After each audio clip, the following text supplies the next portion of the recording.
आणि त्याच्या मुखात सतत नाम जप असे, आमच्या नामाची गोडी निर्माण होईल.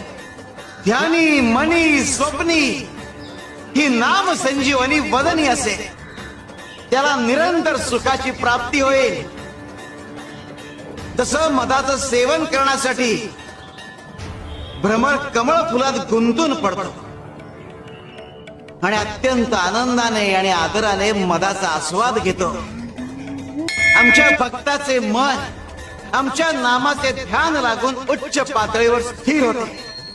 मन नामात एकाग्र होईल, त्याची चंचलता नाहीशी होईल आणि त्याचे उन्मन होईल.